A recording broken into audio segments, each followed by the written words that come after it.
हरे कृष्णा।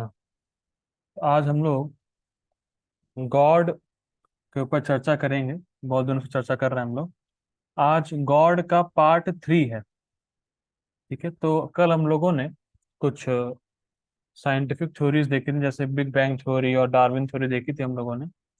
और हम लोगों ने प्रूफ किया था कि वो केवल थ्योरी मात्र है, फैक्ट्स नहीं है। थ्योरी मतलब अपने किसी भी व्यक्ति के मन की कल्पनाएं हैं, और फैक्ट्स मतलब यूनिवर्सल ट्रुथ, जो हर समय सत्य रहे उसको फैक्ट्स बोलते हैं। तो ये सब सत्य देखने के बाद, मतलब ये सब हम लोगों ने जो थ्योरी पढ़ी, इसको सुनने के बाद एक बात तो तय है कि इन थ्योरीज को फैक्ट्स के रूप में हमारे एजुकेशन सिस्टम में रखा गया है। जबकि ये थ्योरी है, फैक्ट्स नहीं है। पर हमारे एजुकेशन सिस्टम जो है, हमारी जो शिक्षा प्रणाली है, उसमें इन थ्योरीज को फैक्ट्स के रूप में दर्शाया गया है, जो कि एकदम गलत बात है। और देखिए, बहुत सिंपल है। अगर हम कोई भी धार्मिक ग्रंथ उठाएंगे, जैसे बाइबल उठाएंगे, कुरान उठाएंगे, गीता उठाएंगे, तोरहा उठाएंगे, तो हम लोग देखेंगे कि हर ग्रंथ में ये प्रूफ है कि सुप्रीम मतलब कोई चीज सुप्रीम एग्जिस्ट करती। अब जरूरी नहीं है कि उनको पूरा क्लियर कट कंसेप्शन हो कि भगवान कौन है या क्या है, लेकिन उनको पता है कि एक सुप्रीम एग्जिस्ट करता है और उसने ही संसार को बनाया है, उसको वो चला रहा है। बिल्कुल स्पष्ट है। अगर आप कोई भी धार्मिक ग्रंथ पकड़ें किसी भी धर्म के, तो उसमें ये बात, तो ये चीज आपको कॉमन मिलेगी। पर उनका लेवल ऑफ अंडरस्टैंडिंग अलग अलग हो सकता है। जैसे जो वैदिक लिटरेचर है, हमारे जो वेदास हैं, जो हमारे जो शास्त्र हैं, वही पूर्ण है, क्योंकि वो भगवान के द्वारा दिए गए हैं। और कोई भी आप धार्मिक ग्रंथ पढ़ेंगे, किसी भी धर्म का अगर पढ़ेंगे आप, जैसे बाइबल और कुरान इत्यादि, तो वो डायरेक्ट भगवान से नहीं आए। तो वो इतने परफेक्ट नहीं है। मैं नहीं कह रहा हूँ कि गलत है, पर इतने परफेक्ट नहीं है जितना हमारा शास्त्र, जितना हमारा वैदिक लिटरेचर परफेक्ट है, क्योंकि वो भगवान कृष्ण से स्वयं आया है। अब भगवान कृष्ण गीता में कहते हैं, 10वें अध्याय के 8वें श्लोक में कहते हैं, अहम सर्वस्व प्रभुः मत्ता सर्वम प्रवर्तते इति मत्वा भजन्ते माम बहुधा भाव समन्वितः। तो गीता के 10वें अध्याय के 8वें श्लोक में भगवान कहते हैं कि अहम सर्वस्व प्रभुः, सब कुछ मुझसे आया है, और जो इस बात को जाके मेरा भजन करता है, तो वो बुद्धिमान है और दिल से सेवा करता है। ठीक है। बूढ़ा, देखिए, बूढ़ा बूढ़ा शब्द इसलिए आया है कि जो बुद्धिमान होगा वही इस बात को समझ पाएगा। ठीक है। अब देखिए, बहुत इंटरेस्टिंग बात है। अब कोई ये प्रश्न कर सकता है कि ठीक है, आप ऐसा बोल रहे हैं कि भगवान है, उनका कंट्रोल है, शास्त्रों में ऐसा लिखा है, पर भगवान हमें दिखते तो नहीं है। कई बार ये प्रश्न आता है कि भगवान है तो दिखाओ, और इस तरह की चीजें आती हैं। सामने लोग बोलते हैं भगवान तो दिखाओ। ठीक है, तो देखिए, हमें एक बात समझना होगा कि वो एक इंग्लिश में बहुत सा सेंटेंस है। हम्म, हाँ, we can see the unseen by what is seen. हम अनदेखे को देख सकते हैं देखी हुई वस्तु के द्वारा। जैसे मैं एग्जांपल दे रहा हूँ। जैसे अगर आप खड़े हैं और आसमान में एक फ्लाइट उड़ रही है, तो आप पायलट को नहीं देख रहे, पर फ्लाइट उड़ रही है, दैट मीन्स की पायलट है। ये बात तो बहुत सिंपल समझ में आता होगा। अगर आप देख रहे हैं किसी फ्लाइट को उड़ते हुए, तो आप भले ही पायलट को ना जानते हो, भले ही आप पायलट को नहीं देख रहे हो, लेकिन आप फ्लाइट के उड़ने के इफेक्ट से ये साबित कर सकते हो कि पायलट है। ठीक है। जैसे पापा जी एग्जांपल देते हैं, अगर आप कहीं रोड पे जा रहे हो, ट्रैफिक लाइट्स होती हैं, तो ट्रैफिक लाइट के पीछे जो ऑपरेटर है वो हमें दिख नहीं रहा है। पर ट्रैफिक लाइट्स में ग्रीन के बाद रेड होना, रेड के बाद ऑरेंज होना, फिर ग्रीन हो रहा, ये सब कॉम्बिनेशन से हम समझ सकते हैं कि कोई ना कोई व्यक्ति है जो इसको ऑपरेट कर रहा है, भले ही हम उसको देख ना सकते हो। पर इस इफेक्ट से जो हमें दिख रहा है, उससे हम जो नहीं दिख रहा है उसका अनुमान लगा सकते हैं, कह सकते हैं कि वो है। ठीक है। और उस अनदेखे को हम कब देख सकते हैं? जब हम एक प्रोसेस अप्लाई करेंगे। देखिए, अगर आपको, देखिए हर चीज का एक प्रोसेस होता है। अगर आपको सब्जी बनानी है तो उसकी एक रेसिपी होती है। अगर आप रेसिपी को फॉलो करेंगे, सब्जी एज इट इज बनेगी। तो हर चीज का प्रोसेस होता है। तो अगर आपको भगवान को देखना भी है तो उसका एक प्रोसेस है। आप ऐसे वर्ल्ड को देख के, आप ये तो बिल्कुल प्रूफ होता है कि भगवान है, पर है तो दिखाओ। तो दिखाना है तो आपको एक प्रोसेस अप्लाई करना पड़ेगा। आप जैसे लेट्स से फॉर एग्जांपल, जैसे अगर किसी को मोदी साहब को देखना है, ठीक है। ऐसे लेट्स से मान लीजिए कोई कहे कि मोदी साहब हैं, तो ठीक है, अगर हैं तो दिखाओ। तो आपके, अगर आपको देखना है तो आपको एक फॉलो करना पड़ेगा प्रोसेस। जैसे आपको टीवी पे देखना है तो आपके पास टीवी होना चाहिए। उस टीवी को ऑन करेंगे, फिर आप उनको देख पाएंगे। अगर आपके पास टीवी ही नहीं है, मोबाइल ही नहीं है, तो कैसे देखेंगे आप? बात समझिए। अगर मान लीजिए कोई कहे कि श्रेयांश प्रभु जी को दिखाओ, ठीक है, दिखाएंगे, पर कुछ होना तो चाहिए ना बहुत से। जैसे मान लीजिए किसी को, आपको जैसे कोई कहे कि श्रेयांश प्रभु जी क्लास नहीं देते, तो क्लास देते नहीं है तो आप उनको यूट्यूब वीडियो दिखाओगे या उनके पास कुछ होगा नेट वगैरह, तब वो देख पाएंगे। तो हर चीज का एक होता है प्रोसेस। आप उसको फॉलो करेंगे तब आपको उसका रिजल्ट मिलेगा। हवा में कह देना दिखाओ, तो ठीक है, प्रभुपाद जी बोलते थे ठीक है हम दिखाने को तैयार हैं, पर क्या आपकी आंखें, जैसे लेट्स से मान लीजिए, जैसे लेट्स से कह के मुझे भगवान को दिखाओ, ठीक है, भगवान को दिखाने को तैयार है, पर आपको अपनी आंखें भी उस प्रकार से ट्रेंड करनी पड़ेगी भगवान को देख पाओ। आप बात समझिए।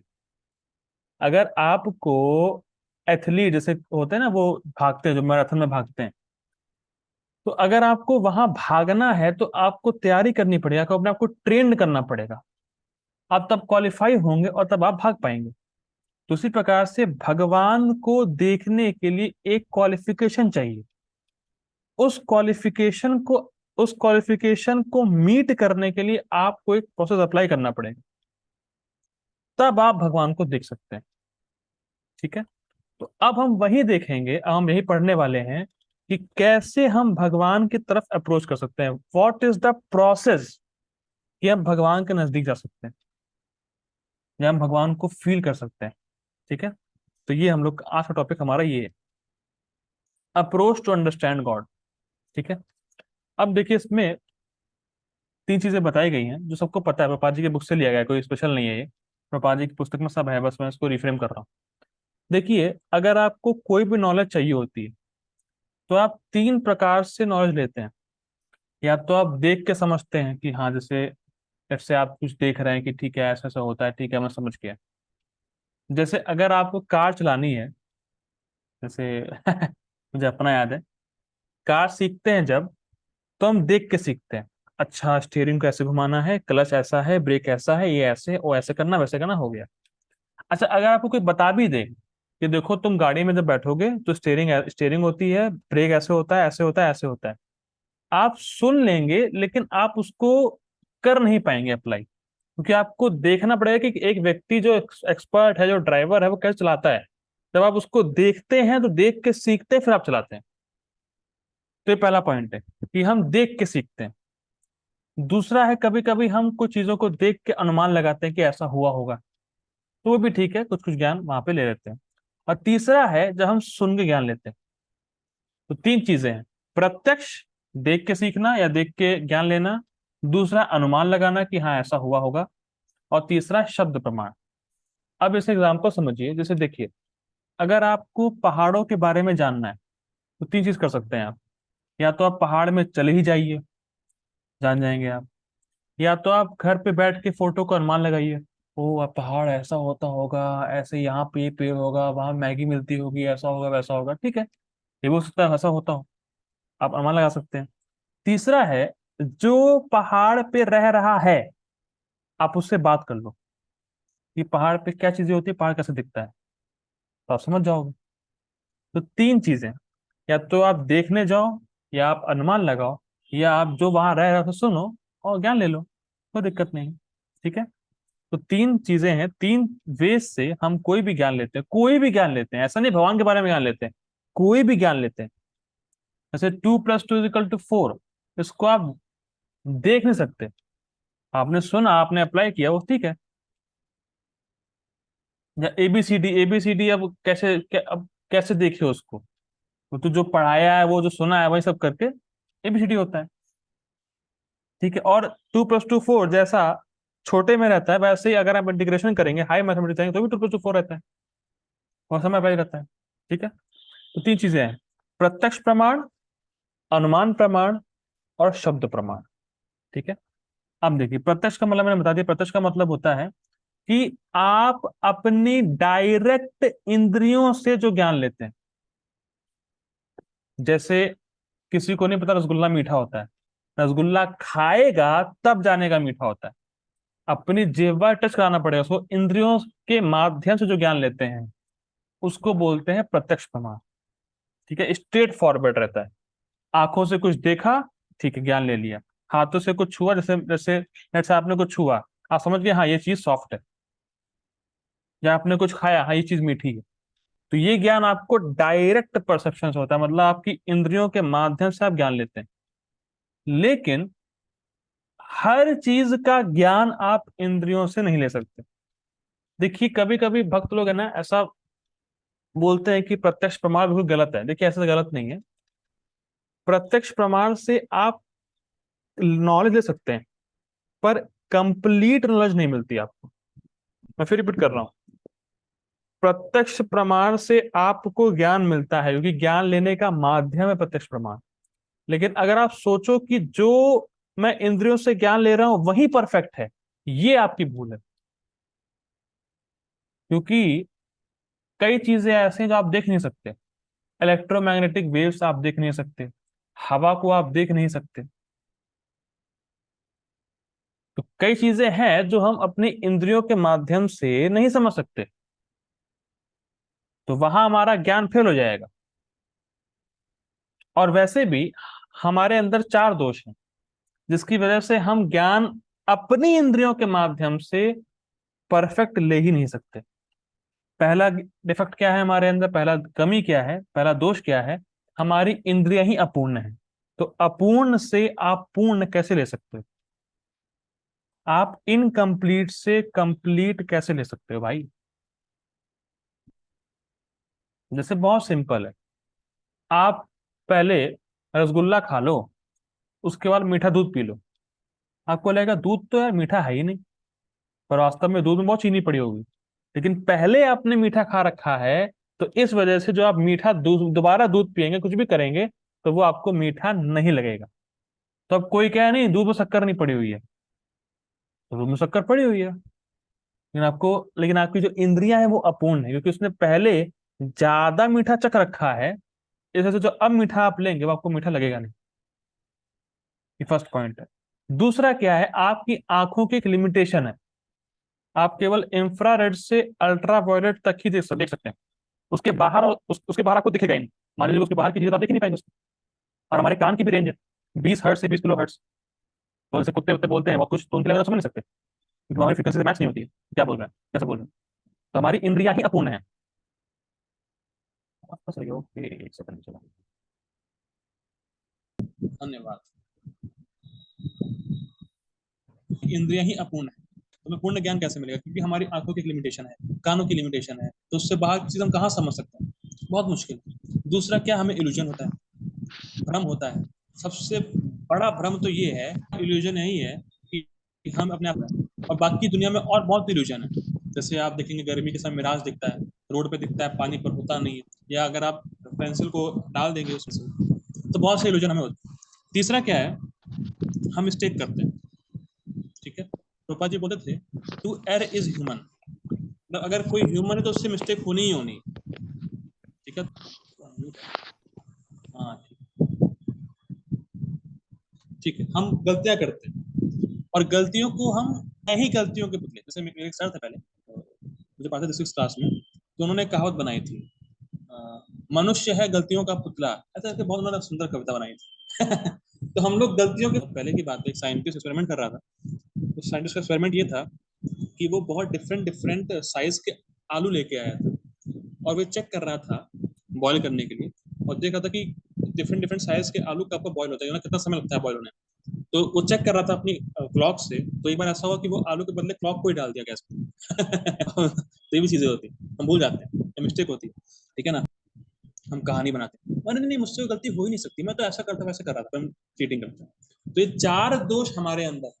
देखिए आप बात समझिए, वो अपने बल पर दोष दोषहीन ज्ञान कैसे ले सकता है, प्रश्न ये बनता है।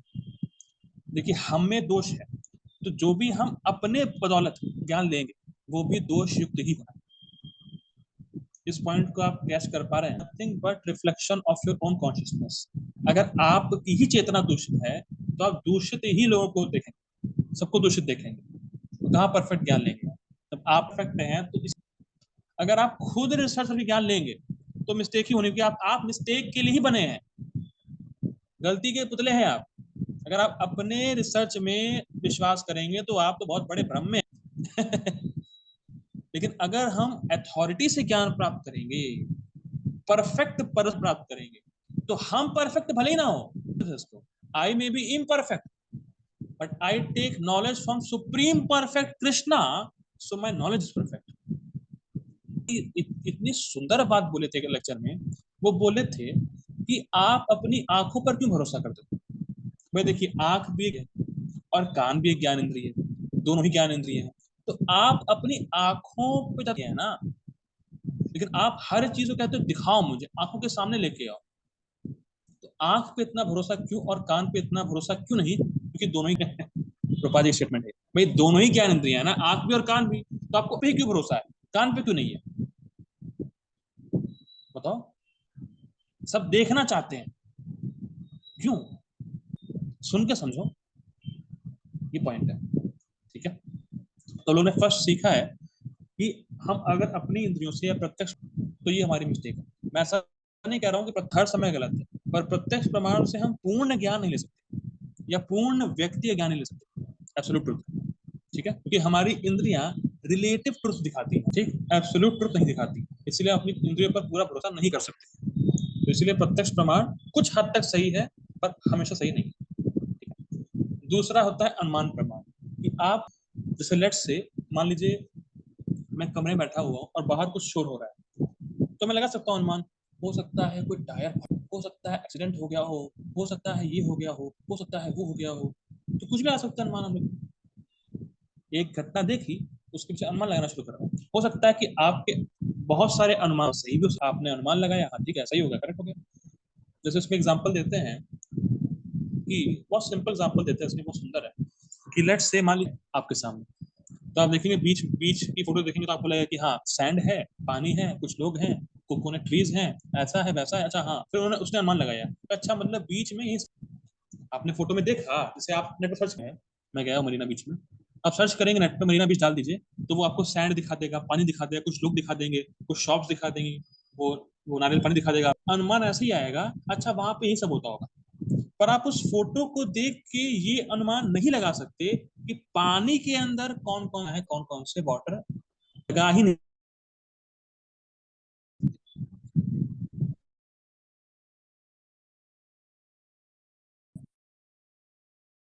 अब बात समझिए, सैनिक लगा ही नहीं सकते। तो इससे ये साबित होता है कि हमारे अनुमान लगाने की भी एक लिमिटेशन। जैसे जैसे आजकल आप देखेंगे बहुत सारी यूनिवर्स की फोटो है हमारे सामने, नेट पे डालेंगे आ जाएगा, पर उस यूनिवर्स की फोटो देख के हम कंक्लूड कर लेते हैं कोई लाइफ नहीं होगी। उसकी फोटो में दिख नहीं रहा कि पानी के अंदर कितने कितने जीव जंतु हैं, कि पूरी लाइफ स्टाइल है पानी के अंदर। अगर कोई यही देखे खाली बोल दे हाँ पानी के अंदर कुछ नहीं है, तो मुंह उसको नहीं दिख रहा या वो अनुमान नहीं लगा पा रहा, इसका मतलब ये नहीं कि वो है नहीं। वैसे यूनिवर्स की फोटो है नहीं अदर प्लैनेट्स में, ये हमारी मूर्खता है। क्योंकि हमारा जो अनुमान लगाना है वो भी हम अपने मन से लगा रहे हैं। आप पॉइंट समझिए, हमारा मन भी तो एक इंद्रिय है ना, इंद्रियों का राजा है मन, तो वो भी एक लिमिटेशन है उसकी मन की। वो अपने जो उसके थॉट हैं, जो आइडियाज हैं, वैसे वैसे अनुमान लगा सकता है वो, केवल जितना उसको ज्ञान सोच सकता है अनुमान लगा सकता है। तो हमारे अनुमान लगाने की भी लिमिटेशन है, इसलिए ये भी तरीका परफेक्ट नहीं है परफेक्ट नॉलेज लेने की, ठीक है। देखिए यहाँ पे बात हो रही परफेक्ट नॉलेज लेने की, ऐसे आप कुछ कुछ अनुमान लगा दो, जैसे कई बार होता है ना लोग कि अनुमान मतलब जैसे बोल रहा है, ये काम हो जाएगा, हो जाता है, देखो वाह वाह क्या अनुमान लगाता है, कि तुक्का लगाता है, पावर है इसके पास। तो वो बात नहीं हो रही, भौतिक बात नहीं हो रही, यहाँ पे बात हो रही भगवान के ज्ञान की। जो एब्सोल्यूट है, जो परफेक्ट है, उसको हम कैसे अप्रोच करें ज्ञान के माध्यम से, उसकी बात हो रही है। ठीक है। अब तीसरा आ रहा है शब्द प्रमाण। अब शब्द प्रमाण देखिए, शब्द प्रमाण इजी है, यही प्राय यूज होता है। ठीक है। जैसे आप आप लोग पढ़ते हैं केमिस्ट्री में न्यूट्रॉन, न्यूट्रॉन, इलेक्ट्रॉन, प्रोटॉन, लेकिन फिर भी मानते हैं क्यों? सुना है। ठीक। 2+2 4 है, 2+2 5 क्यों नहीं है? तो क्वेश्चन पूछता है, क्योंकि ये सोचते हैं हाँ हाँ 2+2 4 है। टीचर टीचर अगर आप भी यही सेम बात रिपीट करें अपने स्टूडेंट्स को, 2+2 4 होता है, तो आपका नॉलेज परफेक्ट हुआ कि नहीं हुआ? बताइए। जैसे लेट्स एक एग्जांपल लेते हैं। जैसे मान लीजिए मेरे ग्रैंडफादर ने बोला इसको वॉच बोलते हैं, ठीक, मैंने बोला इसको वॉच बोलते हैं, ठीक, तो क्या ये नॉलेज परफेक्ट है? क्या है? कौन बताएगा? हरे कृष्णा पुत्र, मुझे ये वॉच है कि नहीं? हाँ, ये वॉच है ना? हाँ हाँ हाँ हाँ हाँ, वॉच वॉच। वॉच है ना? ठीक है। यस। अब एक एग्जांपल लीजिए। जैसे बोला गया मैन इज मॉर्टल, मतलब आज वो मॉर्टल क्या बोलेंगे इंग्लिश में, हिंदी में क्या बोलेंगे मॉर्टल? मरने वाला है, मरने आदमी मरता है, मतलब ऐसा मैन इज मॉर्टल, कि सबने बोला मैन इज मॉर्टल। ठीक है। अब कोई कहे नहीं मैन इज मॉर्टल, कैसे बोल रहे हैं आप? मैं रिसर्च करूंगा। तो जब तक वो रिसर्च करेगा, हो सकता है उसके निकलने के बाद कोई इमॉर्टल हो जाए। तो रिसर्च वर्क में दिक्कत है। लेट्स से कोई एग्जांपल, जैसे पापा जैसे एग्जांपल, पापा जी कहते हैं कि जब उसकी माँ बताती है, वो सुनता है कि हाँ मेरे पापा ये है, मेरे पापा ये है, तो ठीक है उसके पापा होगा। अगर वो सोचे नहीं मैं रिसर्च करूंगा, मैं किसी की बात क्यों सुनूं, मैं तो रिसर्च पे अपने जीता हूँ, और वो रिसर्च करे, सबका डीएनए ले, तो डीएनए ले जाएगा और वो खुद ही मर जाएगा, तो मालूम चल पाएगा पापा कौन। लेकिन अगर वो अपनी माँ की सुन ले, मेरे पापा ये जल्दी पहुंचेगा। देखिए अल्टीमेटली क्या है, वो डीएनए अगर डीएनए ले भी लेता है, तो उसको वहीं पे कंक्लूजन निकलना है कि ही मेरे पापा है, उसकी माँ ने बताया, तो पहले ही मान लो, तो पहले ही मान लो ना। तो जब हम परंपरा में ज्ञान लेते हैं तो हमारा परफेक्ट ज्ञान था, अब हम भगवान को समझ पाते हैं। देखिए बहुत ही सिंपल है, जिसकी हम बात सुन रहे हैं वो इन चार दोषों से मुक्त है, तो भले ही हम में दोष हो सकता है, पर उस ज्ञान में दोष नहीं होगा। आप बात समझिएगा, बहुत ही गंभीर बात है, परंपरा का ये इफेक्ट है। तब उसकी लाइफ में बदलाव आता है, तब वो भगवान की तरफ कह सकते हैं मुड़ता है, भगवान की ओर पहुंचता है। आप देखिए ना, कितने कथाकार हैं दुनिया में, पर इस्कॉन की ही कथा जो है इतनी इफेक्टिव, इसीलिए बोलते हैं भाई इस्कॉन के भक्तों का संग मत करना, इस्कॉन टेम्पल में जाकर सुन मत लेना कथा, पागल हो जाओगे, वो पागल कर देते हैं। क्या इफेक्ट है कि आपके जीवन बदलाव आता है। वो क्या कर रहा है, वो फिर ना आपको कुछ शौक लगा रहा है, जैसे आजकल लोग जो क्रिश्चियन है शौक लगाते हैं, शौक लगाते हैं, कुछ तांडव करते हैं। यहाँ पे कुछ नहीं होता है ऐसा।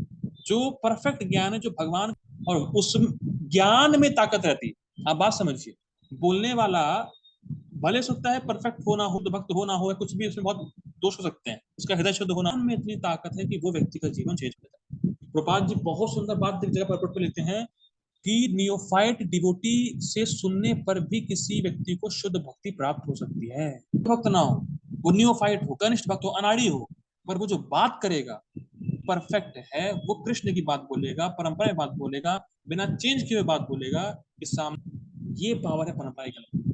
टाइम बचता है और परफेक्ट नॉलेज मिलती है। तो इसीलिए सबसे इफेक्टिव है शब्द प्रमाण, अथॉरिटी में है, परंपरा में है, और परफेक्ट पुरुष से वो ज्ञान आ रहा है। अब बात समझिए, हम जो ज्ञान, देखिए ना मैं मैं जो कैलकुलेट कर रहा हूँ, मन से बोल रहा हूँ, कुछ ऐसा ऐसा नहीं, जो मैंने परंपरा में सुना है मैं वही रिपीट करता हूँ। इसीलिए भले हो सकता है मेरे आचरण में बहुत सारे दोष हों, लेकिन मैं जो बात वो कृष्ण की, वह तो परंपरा की। आप ये बात समझिए, मेरे अंदर बहुत दोष हो, मुझमें बहुत बुराइयां हो, मैं बहुत खराब आदमी हूँ, पर एक अच्छा ही है मेरे अंदर कि मैं कृष्ण की, और जब हम वैसे ही रिपीट करना जैसे कृष्ण चाहते हैं, तो कृष्ण हमें एम्पावर करते हैं।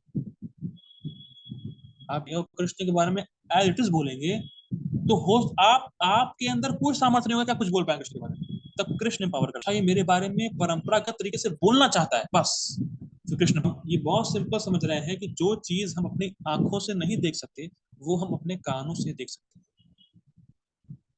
क्योंकि कान भी एक ज्ञान इंद्रियां है और आंख भी ज्ञान इंद्रियां है। और जब हम कान से भगवान की कथा को सुनते हैं तो हमारे कानों में हरिनाम जानने में कृष्ण कथा आती है, तब हम कृष्ण को देख पाते हैं। यही प्रोसेस है, भगवान से नहीं देखते। बस लोग यही गलती करते हैं, भगवान को दिखाओ, देखना तुम्हें भगवान को, तो अपने कान को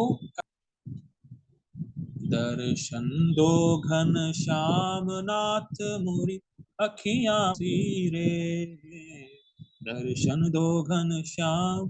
दर्शन देंगे जब हम कान में लगाएंगे, तो हम शब्द प्रमाण लेंगे, तब हम भगवान को अप्रोच करेंगे, भगवान को देख पाएंगे, भगवान से मिल पाएंगे। ठीक है, तो अब हम लोग का अगला टॉपिक उपस्थिति को कैसे फील कर सकते हैं, क्या तरीके हैं जिससे कि भगवान को फील कर सकते हैं भगवान है। एक तो शब्द प्रमाण लेके करना ही है, बाकी कैसे हम और अलग तरीके बताए गए हैं शास्त्र में, उसको हम लोग कल देखेंगे। किसी का कोई प्रश्न हो तो मुझे व्हाट्सएप। कृष्ण प्रभुपाद की जय। हरे कृष्ण, कल मिलते हैं। हरि बोल।